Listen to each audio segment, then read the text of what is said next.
everyone, and welcome back to Season 2 of Barn Table Talks. I'm your host, Benji Bonnet, here with my co-host, Travis Corman. A huge thank you to our sponsors, Experience Ag and Land Pros, for keeping the production going, which has also brought us 2 new guests who are also going to be hosting with us going forward.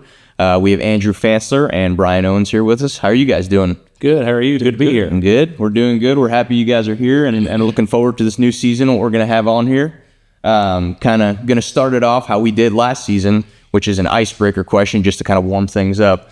So the question today is, if you guys were on a game show, what game show would you guys think you'd be able to win? Am I going first? You can start off. I normally go last, but I'll go first this time. All right, what game show? I think I'd do Amazing Race. I guess that's probably the most current one in my mind. I don't watch much TV or much game shows, but that one seems like I could pick it out. You like that one? Yeah. I'm going to be honest, I've never even seen it. So haven't you ever seen it? Mm-mm. No. It's where there's a pair of people that kind of team up. They do mental and physical challenges, and they kind of race around the world.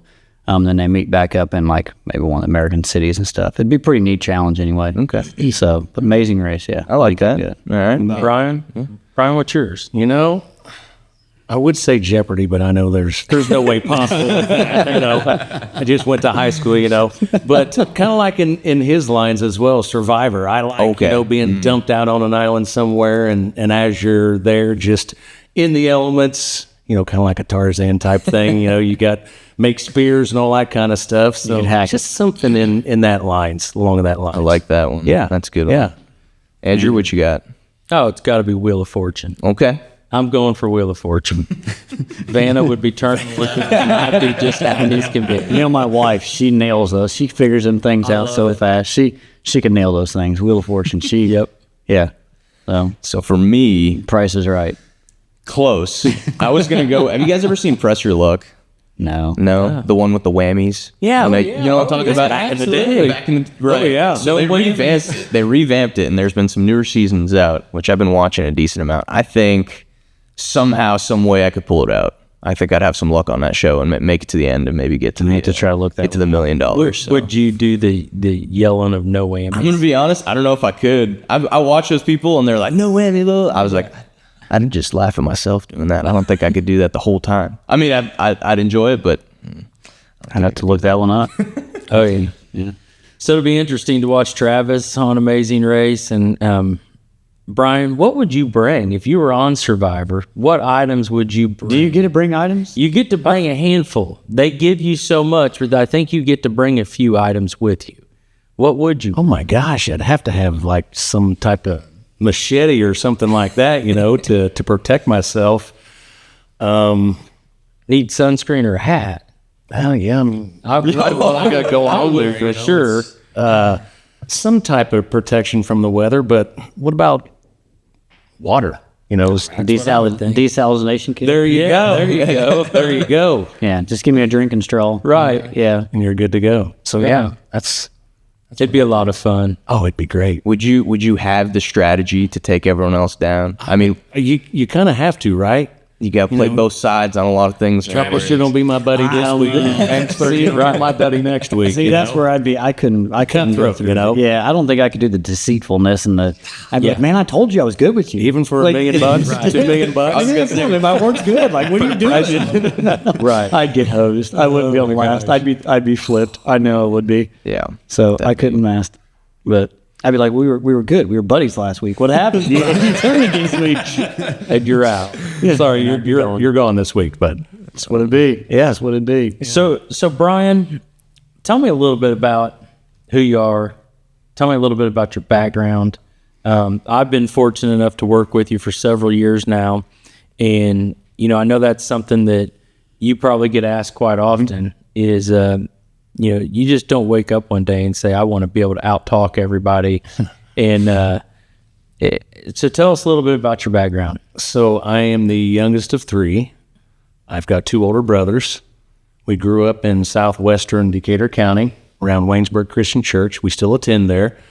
Growing up on the farm, Dad had the auction business, right? Mm-hmm. And sold a little bit of real estate, but then we farmed. So we had buildings down at the end of the farm where we had to, carry buckets of water to their little isolates, and then we had hog buildings. Plus, we had cattle over at over Grandma and Grandpa's house. So we just kind of learned at a young age that if you're going to survive in this world, you got to work, and if you want something, you got to work for it. So we had a daily routine to where you get up, Mom always had breakfast. We always had 3 squares. We always had a good breakfast, and we always had one good meal, hot meal, and then, something hodgepodge that we thrown together. But just being the youngest of 3, I had a lot of hand-me-downs, but, that's okay. But I worked several jobs as I grew up. We were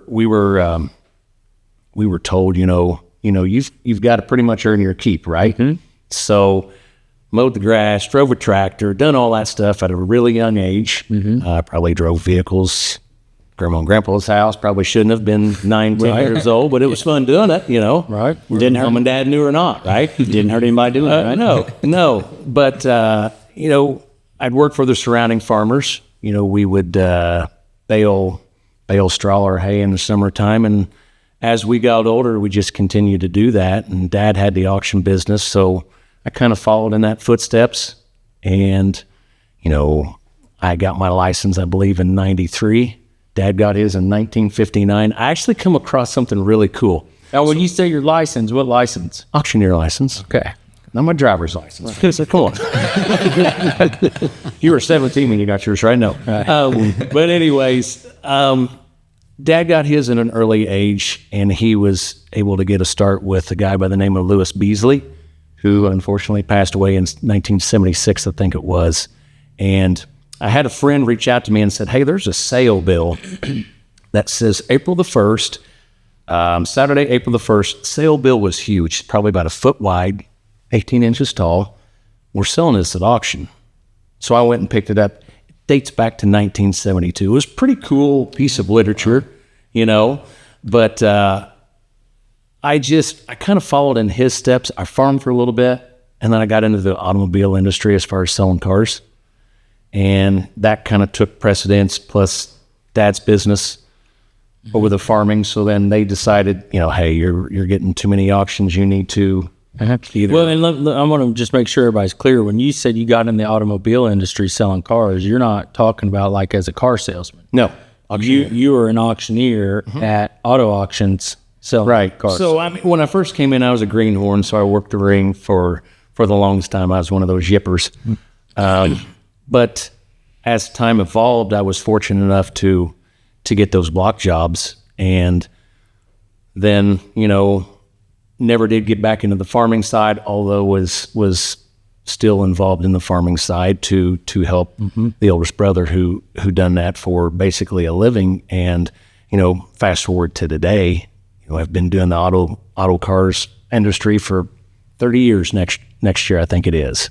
Nice. So did you have to go to auction school for that? Went to Repert School of Auctioneering up in Decatur, Indiana. Cool. So 2-week course, and crashed up there for a week and sold, and then come back home for a weekend and went back up. Thought you knew it all, right? Yeah, that was it. And then, I got my first gig, and we're over in Bernie, right? And Wait, where's the big town? Oh yeah, Bernie's a huge town. You blink, you miss it, right? You maybe have sold that. But I think Dad and Steve set me up, because I can't really say what the sign said, so it was really kind of explicit. Mm-hmm. And one of the guys said, "Sell the sign." I said, "Okay." And the other one said, "What's it say?" So I said it out loud, and of course everybody's busting out laughing. But it's just been a neat experience, Present day now, we've been doing Lamb Pros for 4 years now. Yeah, a little over 4 years. And it's really been the best thing that we could have done. And Brian and I came together on a real interesting circumstances. We kind of would battle each other. And there was one particular sale we had been talking, and he had one sale coming up that, I had a personal interest in. So we just decided, hey, we're going to just stop. We're not going to talk anymore. We're going to let this sale get through, because we felt like that was the right thing to do. And then immediately following that sale, it was just like full stick. We're going to partner. We're going to figure this out. I did not get the the piece of land bought either. It's too cheap, too tight. I always say if Owens is selling it, I can't afford it. So, which that's why I wanted to be his partner. There you go. And so we've had a great relationship and got it off to the right foot here. So I think that brings up though, like I think it's easier and wiser to like you work with people, quicker and easier than against them, and you're going to get way further ahead in the long run. You may miss out on that one piece. Yeah, but it's you're okay. going to capitalize, and it's going to be a benefit to everybody. And I think, like we talked about, it's the idea of, I'm kind of going to lose my independence a little bit if I bring him in. So we kind of teetered on the fence for a while. For a while, but it's looking past it. Swallow some pride. Oh my gosh, you look back, and it's what I told Dad. I said, Dad, our name is just so big. We need to network with more people, and you look at his network of people that he has. It's tremendous. Yeah. Well, if you're willing to swallow pride, it's amazing. It's amazing how far you can go with that stuff. Leave the pride and the ego at the door, and That's it. man, you can get a lot of Everybody great puts their things pants done. on the same way. Yeah. So What's your famous saying? Everybody's got what? Roles and goals. Roles, goals, and rules. Yeah.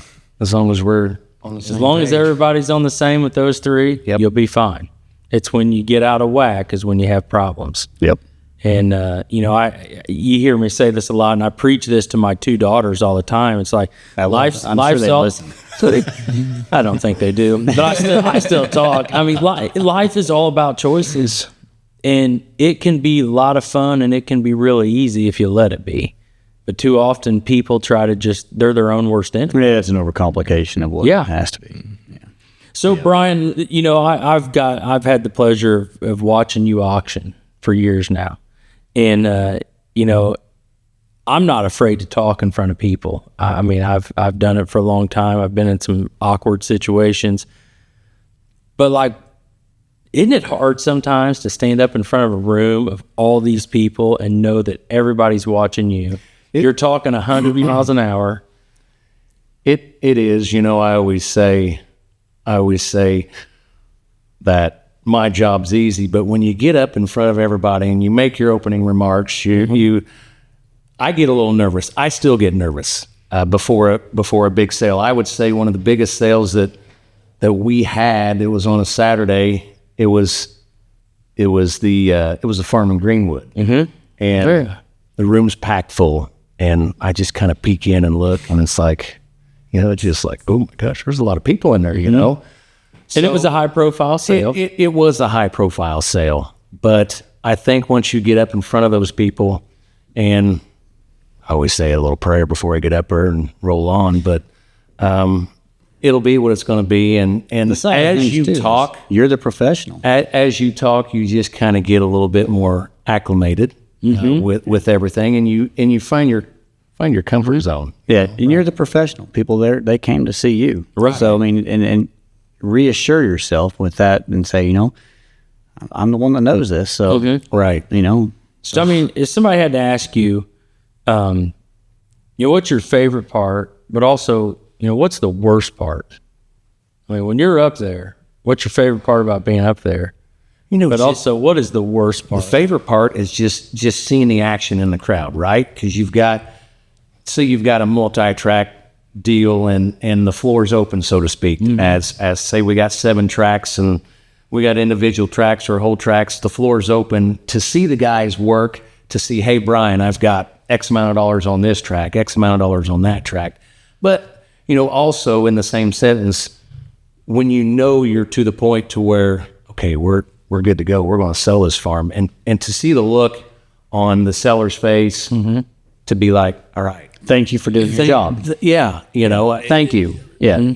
To see that. But also on the reverse of that, I think a little bit, if somebody kind of throws you a curveball, it's like, what do I do with this? Or just an off the wall question, it's like Being able to think on your feet. and being able to do that. And sometimes if I don't know what that is, if I'm being transparent here, totally, I'll lean into Fansler because, like he said, everybody's got a role, everybody's got a goal. But with that, everybody's got a specific skill set that they have. Yep. And he is really an attention to detail kind of guy, and he can make sure that I'm not wavering from that path. Well, and I think it goes to it's not what you know. A lot of times it's who you know and who you've partnered with. Once again, same thing, right? Saying, hey, I don't know. Not being afraid and too prideful to say that, but being able to research it, look it up. And that's the thing we do in our industry and stuff. It's not what you know, it's kind of who you know and how you go about finding out and follow up. It's the follow up that counts. Right. So, yeah, Right. I agree. I used to always say, I'm going to have one partner in my life. It's going to be my wife. So sometimes I was like, gosh, when I decided to partner with Brian here, it's like, I can't believe I'm doing this, but it's been awesome for us. Yeah. It's been a great experience. I love personally when you go to these sales, and it takes an ear to start to listen. Sure. It takes a trained ear to start to pick it up and stuff. And I love when you guys slide like little phrases in and like the, what I'm saying, like the underline, like I love picking up on those. I'm sure I don't pick up on half of them, and still it just cracks me up. I'm like, did you hear him say that? Well, it's like we're having fun. So a couple of guys that work the ring for me at my auctions, we might have shop tool stuff, and leaning up against the wall, there's this little creeper, and you look at it, and I say, okay, we're selling what they called Frank back in the day, the creeper, So, just little fun innuendos like that. Throwing jabs at the guys there or something like that. But That's they fun. got thick skin, but they throw it back, which is good. And I always just good. And along those lines, the auction world has come so far from years back, and everything's online now. So, one of the parts of our land auctions is we have a whole online system set up. Well, it's my job, along with David Henderson's job, our IT guy, to keep track of what he's saying and what's going on the floor. And sometimes he gets to going so fast, Henderson and I are sitting there looking at each other, just trying to figure out where he's at. Because we're as trained ears as you're going to have, and we struggle together some days. So that's why we've always done it together, to where I'm more supposed to be the ears and helping Henderson get it all done. And there's days like a recent auction we just had where we're just sitting there looking at each other like, we don't say no. Throw the hands up. I have no idea. So Just wait till he stops. as a kid, did you just practice that? How long did it take you to fully develop that kind of? We went to sales. Dad wasn't the only auctioneer in the area, so you just kind of pick up a rhythm, or What was it like? Betty Botter? I don't know. Galt can do that really well. Galt's great at it. Yeah, Betty Butter. I don't know what that is. Or at auction school, it was a big black bug bit a big black bear. So you just say that really, really quick for X amount of. Now, Benji, I want you to repeat that. Can you do that? I'm going to say something I shouldn't. Yeah, it's going to turn into some rating that we shouldn't go there. Right.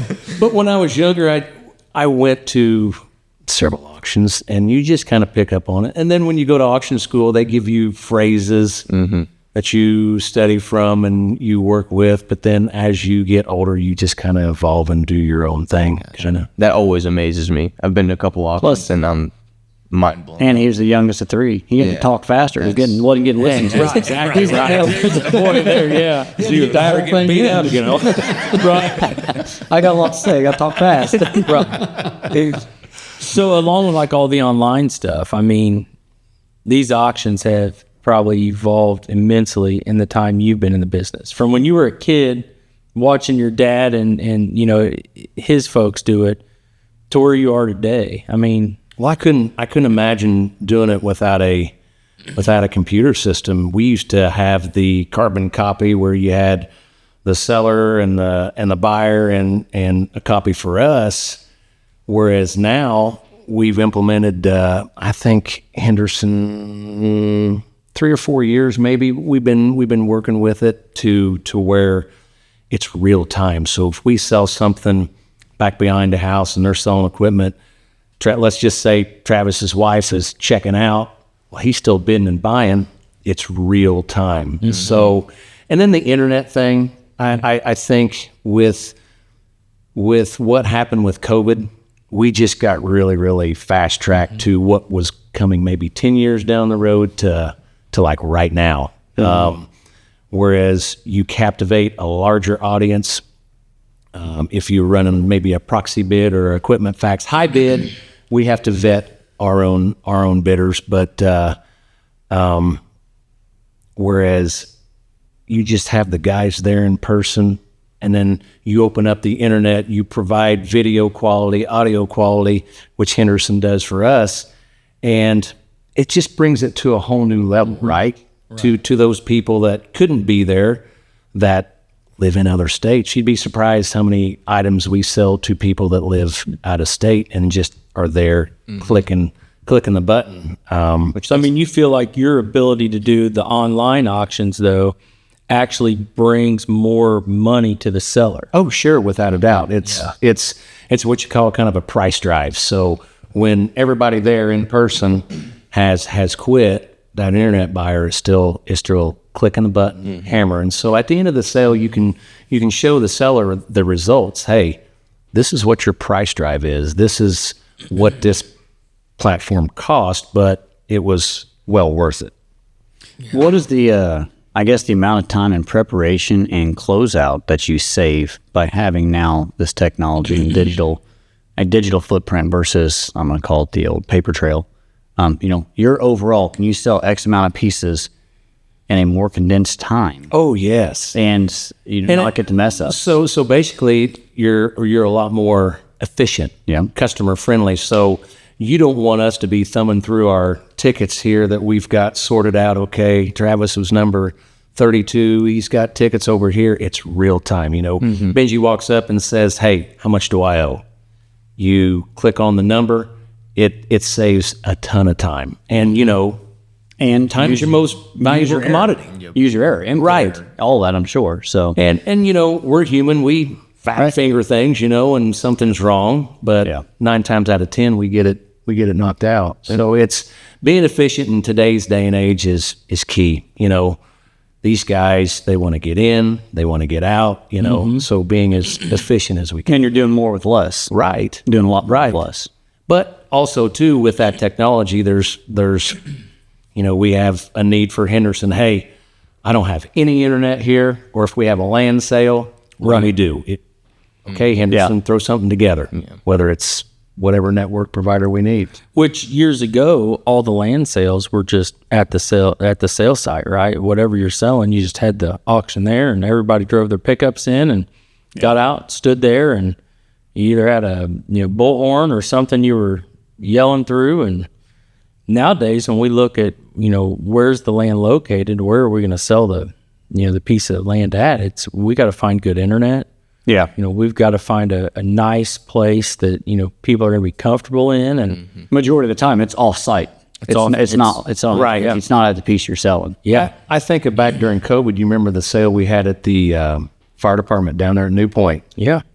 So, and it was right. It was I think it was the first sale. It was a scheduled sale, but it was during COVID and they wouldn't let us inside. So we actually made a projector on the building, and we still had people park and get out of their vehicles to stand in front of, to watch the projector on the side of the building. But the most interesting thing of that, if you remember, on our online system, we see who's bidding online, and we know who those people are. So it's not like it's just some mystery person, hitting the button. And one of the bidders that was super active, I said to Aaron Galt, one of our ringmen, I said, Aaron, you need to call this bidder and just kind of give them an update of what's going on here, on site. And Aaron calls her and comes back and said, hey, they're here. They're in their car. They're just bidding from their phone because it was cold. I mean, it was one of those days, it was like probably 50 degrees during the day. I think it was a December sale. It was a December sale, and I mean, beautiful day. So we're thinking this is great. But then by the time we started the sale, it was like 35 degrees. But that was kind of our first slap in the face that there's privacy involved in that. There's too, privacy. Yeah, that's the big thing that I think that probably is more interesting to people is like, I don't have to have this guy to my right or left knowing I'm raising my hand. Right. Or anything like that. There's and privacy they were piece. super active, sitting in their car bidding from the phone. And that's when we were like, man, this technology stuff, it's the real deal. We didn't know how we were going to do it either. One of the agents, Eric Richards, he's like, so what are we doing? So we're on the west end of this building, and we set the auction trailer right in the center, and the projector screen was over top of it. Mm-hmm. And he's like, this is going to look like crap. I said, well, wait till it gets dark. So we lit up the side of the barn, but like Fansler said, we're herding these people in like cattle and hogs. They're just all hovered together, so no social distancing going on there. and no privacy. They all came to buy a farm, but like he said, with the technology, we had no idea she was sitting across the road. And the winning bidder was sitting in their car, and they were the winning bidder.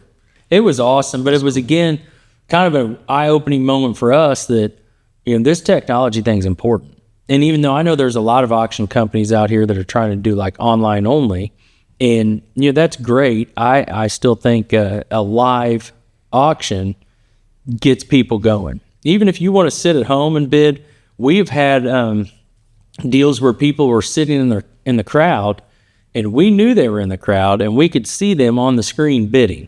There's bidding from their telephone, just very discreetly, to where they were, like you said, they weren't raising their hand, they weren't having the bid callers chasing them around and asking them questions. They were just hitting it online. Yep. Just wild. And I see that being something that's going to continue that way too. Because and then they don't have to worry about. You guys respect the privacy. You know who they are. You know where they're sitting and stuff like that. But you're respecting that and saying, absolutely, hey, not a problem. Yeah, not a problem. I'm not going to call you out and thank you in front of everybody. Right. None of that. Go give this to the winning bidder right over there. Yeah. And so we've had that happen before.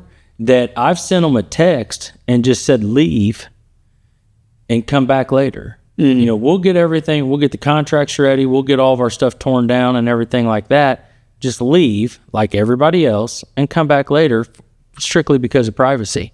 Yeah. So, yeah, that's a super important thing, and I think it's evolving. Especially when you're getting into like what you guys, the service you provide with the, land and all that stuff. There's a high profile, deals a lot of times, and right. A lot of people don't want that. It's not like it's not like buying a car or a not to downplay any of that, but it's a different level. Would you agree? Right.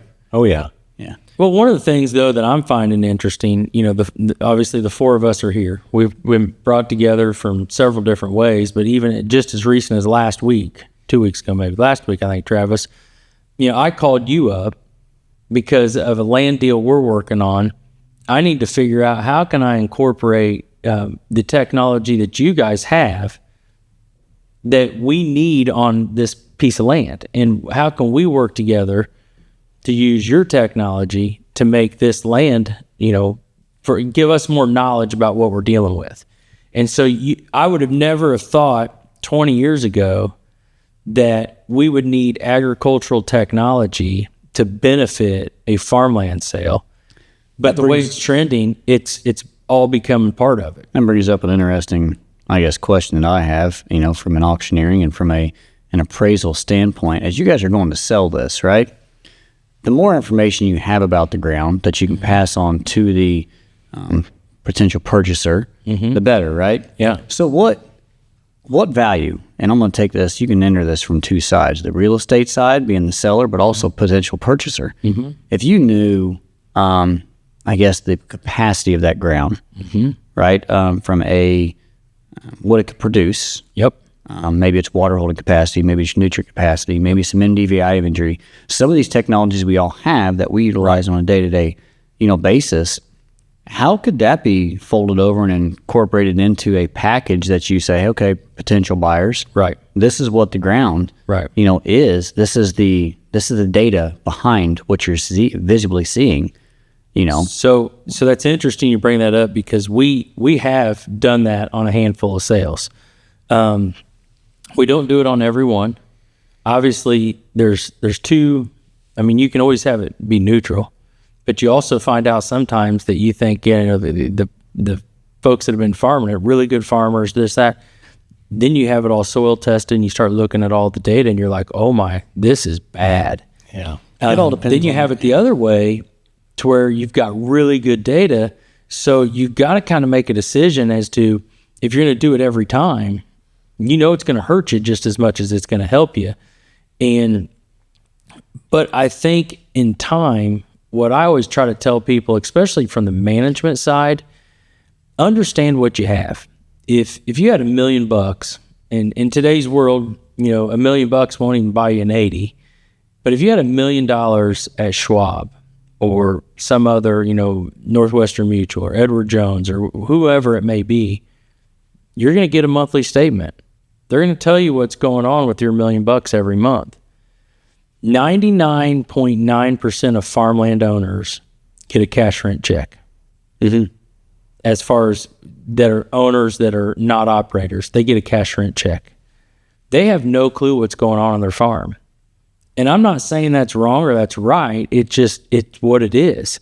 So when they go to sell it and you start asking them questions like that, you get the deer in the headlights look like we have no idea. And so I tell people, managing farms are hard, but I always try to tell people, create a paper trail. Start keeping records. Create a story. Start getting data. And if you never sell that piece of ground, your heirs will appreciate all that data someday to think, wow, I can't believe this was what was going on 50 years ago. But if you do go to sell the farm, it's supporting documentation to show this is what's happened all these years. So it can really, today's modern ag technology can really benefit a land sale. I think, and I don't think you have to take it as far as getting, a piece of ground soil tested and sampled and stuff like that prior to a sale. There's a lot of information from the way the ground flows, the way the things fall, LiDAR data that's downloadable, all these types of things that can be prepared into a packet or into a sale packet that could help a purchaser be like, look, I know I've turned pieces like this before and I know what's potential in.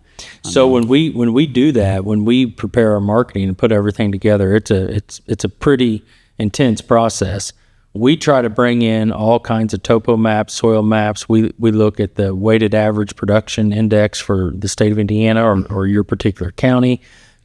We try to give all this data to where we want the buyers to be extremely informed as to what they're buying. Mm-hmm. We don't want any questions later. We want everybody to be up front. We, at our auctions, because we do still do most every one of them live, we always have what's called a busy board. And this was started years ago with Brian and I about there's a lot of information that you want to disclose, but you don't want to print 20 pages of just stuff out. No. And then, do you print 100 packets or do you print 10? You don't ever. So we just load this busy board. And in 99, all 100 actually end up in the trash at some point. Yeah. Without a doubt. And so we make this busy board because we want to have disclosures on everything. And we've had some wild stuff in the past, haven't we, that we've had to disclose. And so it's, again, you just want everybody to be informed. Yeah. Well, it's like pattern tile. We did a sale 2 years ago, I think back in August, and the gentleman just had a binder there. So it's a huge selling point for him. Right. And on the backside, if you're a buyer, okay, this is what I'm looking at. Right. Here, which adds value to the ground. So any way that we can be informative to the purchaser is a win-win. Right. All right, and we want to throw this into a direction now that is, okay, you're a renter of ground, right? And you've paid for the technology to harvest this data, to map this data. Where does that go? Does that data, That's a tough one because in my mind, it goes both ways. In my mind, you as the tenant, that's your data. Okay. And now maybe if there's an agreement ahead of time that the tenant has to share the data with the landowner, then I understand that. Because I've personally been on the side of and that's where I look, I want to know. That's my ongoing report card of how that ground is doing. Right. I want to know what's come off there. I want to know what's going into it. I want to make sure we're doing good things, and then, we use some of that data on my ground and stuff like that for decisions, just business decisions. What can we play with the data? How can we work with this type of thing. But even just a PDF copy. So a PDF copy is totally different than digital. Right? I've seen a lot of people just say, okay, well, I want to give them an update. They're going to appreciate the update via PDF or printout of what's been going on. This is kind of how we've wrapped this up, So 5 months, I think it was before we partnered up, we had 100-acre square that we sold. And we were privy to the information from the renter, and we actually got permission from him. Seller, they were fine with it. So with this farm came every ounce of technology, everything. Aaron Galt had everything from top to bottom. This farm didn't need anything. So Yeah, we were together on that one because it was a pretty impactful sale. Were we? Right? Yeah. we might have been working together, but I don't think we were. Yeah. Do you feel like that helped drive the purchase price? I think it did, but in that instance, just like we talk about all the time, location. You're surrounded. You got 100-acre square there, and you're surrounded by big farmers. You had fertile soil. The WAPI was good. The maintenance on the farm was impeccable. So, did it have an impact? Yes, but I still think the location's what drove that, without a doubt. Like most real estate. Sure. Yep. Sure. Location, Yeah. location. Yeah. So, Brian, I got a random one for you. Oh boy. Here we go. If you were to sit down and have a conversation today with 20-year-old Brian Owens, what is one piece of advice you would give 20-year-old Brian Owens? That's pretty easy because 20-year-old Brian Owens was Knew it all, right? Yeah, just like a gunslinger. And what does mom and dad or any of those guys just, respect and listen to your elders because they've grown up in a time age to where here I thought I had it bad at 20 years old. But having a goal, being focused on something, not just be out there freewheeling and just kind of figure it out as I go. Well, I still do that from time to time, but respecting and listening to your elders. I didn't always agree with a lot of things that Dad had said, but looking back, once you're past that, well, I kind of knew what he was talking about. Maybe clarifying what the definition of an elder is, even like understanding what an elder is. Like just because age doesn't mean it's an elder. Like recognizing wisdom and being willing to listen. That's key. Wisdom. That's probably more of what I'm taking away from what you're saying. Yeah, recognizing it and being like, okay, I should listen to this person. I should have, and it wasn't always just Dad. It could have been my brothers, but just opening myself up to a bigger realm instead of just Brian's world, what Brian thinks. Yeah. I think without a doubt it was just to maybe listen, maybe not speak as much. Right. Just listen. Now you make a career on speaking. Yeah. Right. Is this? Fansler always hates talking to me. He's like, oh, he's going to talk for like 15 minutes. But Well, and I'll agree because I look back, when I was young, and I think one of the smartest things I did was surround myself with mentors that weren't farmers, and a lot of the I'd say guys that I spent a lot of time with, real estate developer, real estate broker.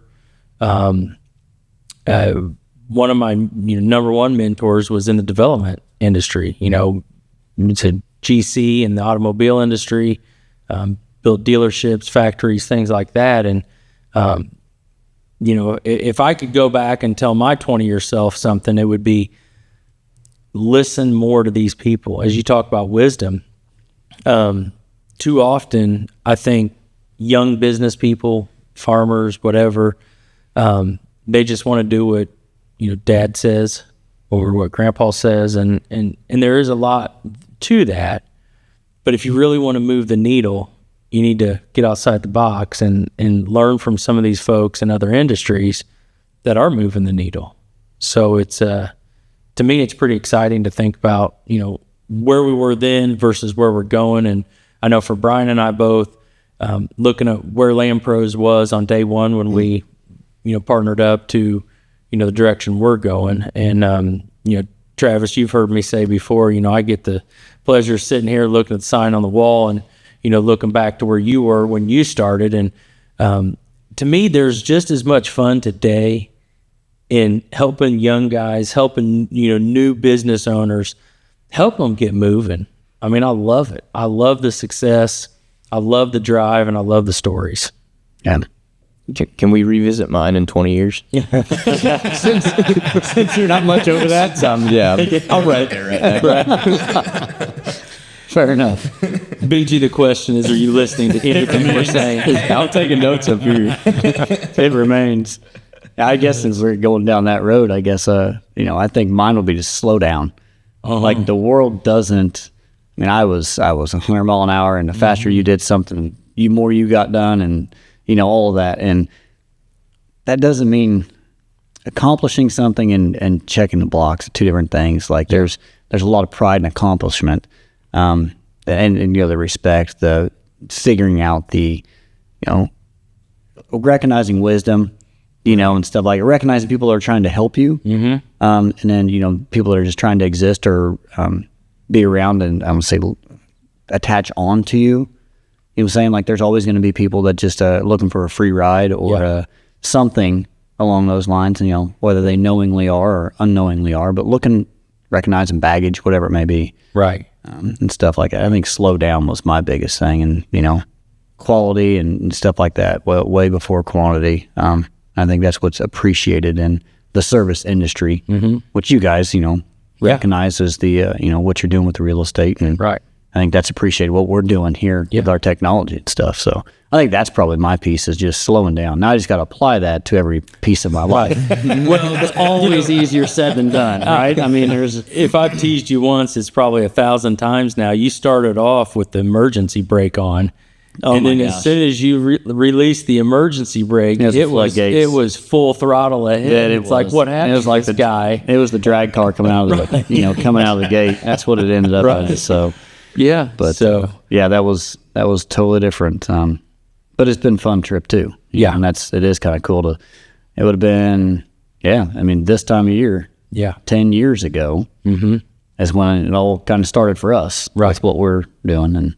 And I think when you're young, right, you're, this is so important right now. But as you evolve, have kids, get older, kind of the more important things just come to the forefront instead of maybe working so hard or, I think finding that time balance, right? I think things happen in your life that really hit home and impact you, and you realize that there may not be. You don't always have, well, I'll do that when I retire. Right. Well, you may not have that. You may not have that. You don't get to choose always when that happens. Right. And I think that's probably what brings that to front and center. If you could ever sink that home to anybody at a young age, right, that'd be more. Get out, have fun, live your life. Responsibly. Yep. I mean, and stuff like that, I don't think you can be a freewheel. And right, you shouldn't tell a 20-year-old, I guess. There's the guy sitting here listening that's still taking notes. Right. Yeah. Well, I'm just glad you were able to join us today, and I know glad to be here. We definitely are gonna have you on again. You're gonna be sitting in one of these 3 seats as time goes on here, and hopefully we got a lot of good guests still yet to come this season. Absolutely, guys. Absolutely, this has been fun. Thank you, Brian. Thank you. Thank you for coming. And big thanks to Experience Ag and Land Pros again for sponsoring this, keeping this going. Hopefully season 2 is going to be just as fun as season 1 was, and happy we got new guests to go. Anybody like to jump in on sponsorship? Yeah, drop us a line. Reach out. And so see you guys next episode. Thank you. All right. Thank you. Thank you.